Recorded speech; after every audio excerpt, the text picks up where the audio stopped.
So in this module, module 11, we're going to talk about tools. This module corresponds to chapter 12 in the book, so that's the required reading for this week's module. So what are software tools?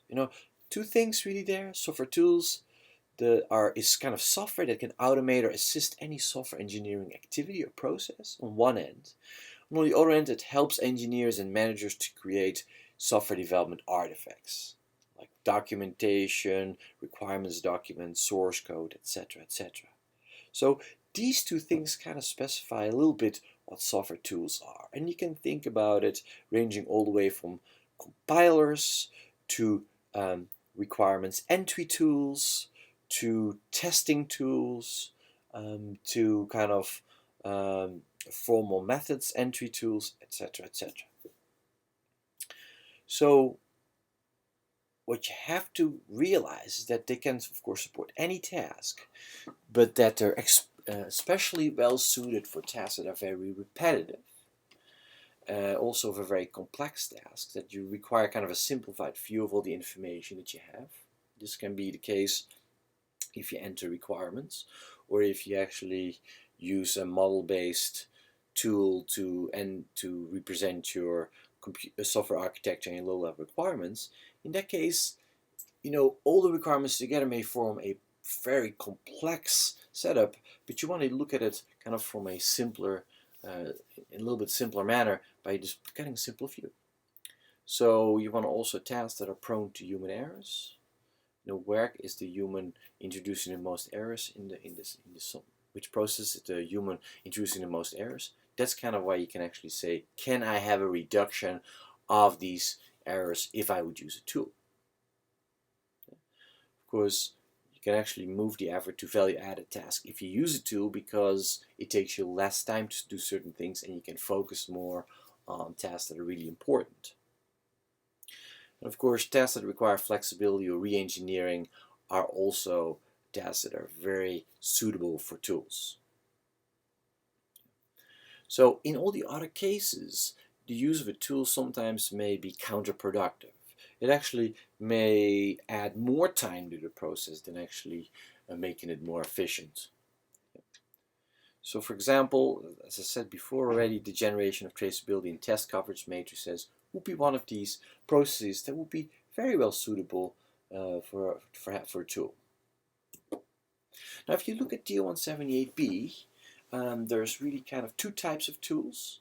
On one end you have the development tools, which are tools whose output is part of the airborne software and can thus introduce errors. Think about this as a compiler.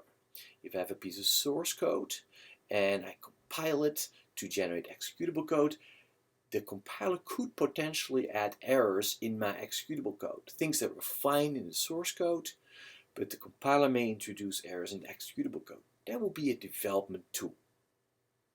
A verification tool is a tool that cannot necessarily introduce errors, but can fail to detect them. For example, if I have a testing tool, sure, there can be an error in the tool, but it won't change what the source code looks like, it won't change what the requirements look like, but it can still fail to detect an error in it, because it may give you the wrong output for a certain test, for example. So that's the kind of difference in development tools or verification tools within the context of ee6083. So the question is, can the tool output introduce errors in the airborne software? The answer is yes, it's a development tool. The answer is no, it's a verification tool. Of course, remember, both the development and the verification tool can still be used for the processes. Now, the one thing, this is very important, and this was always very confusing with ee6083, a development tool doesn't mean that you're using it for that it's a tool that you use for development processes. Or a verification tool is a tool used for verification processes. That is not the case. I repeat, that is not the case. You really have to look at the definition of development and verification tools following these two bullets. And later on, when we'll talk about ee6083C, we're going to describe this a little differently, because this used to be so confusing in ee6083B. Okay, so since the tool really has an impact in a lot of cases on the final software products, it means that the software standards, critical software standards, typically impose a set of rules or requirements on the purchasing qualification of the tools. That means that, especially if you look at the ee6083, it really tells you that, okay, you need to qualify the tool if the tool itself eliminates, reduces, or automates certain objectives, certain processes in ee6083B without verifying that the output itself. So, for example, I use a tool to generate low-level requirements from high-level requirements, for example. You need to qualify that tool, or you need to say, I'm going to take the output, which is low-level requirements, and I'm going to just make sure, verify that these low-level requirements are indeed the right low-level requirements derived from the high-level requirements. So,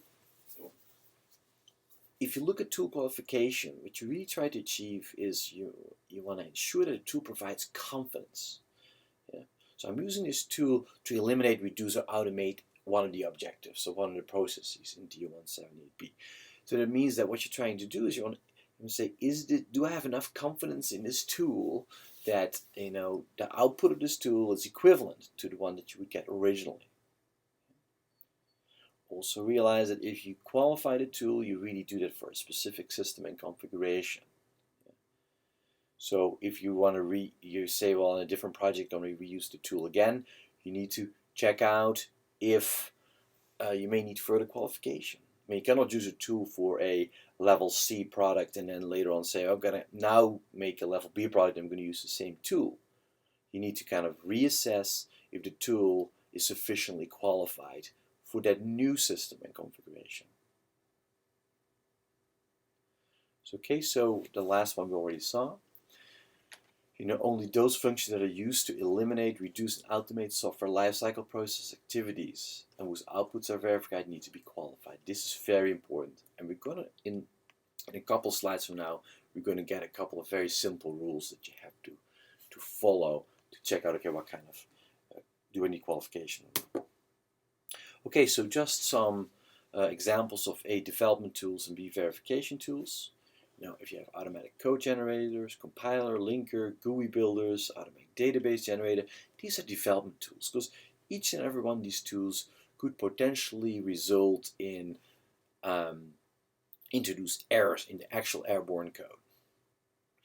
Whereas on the other side, the verification tools do not introduce error in airborne code, but since they're used, for example, in the verification processes, they can fail to detect them.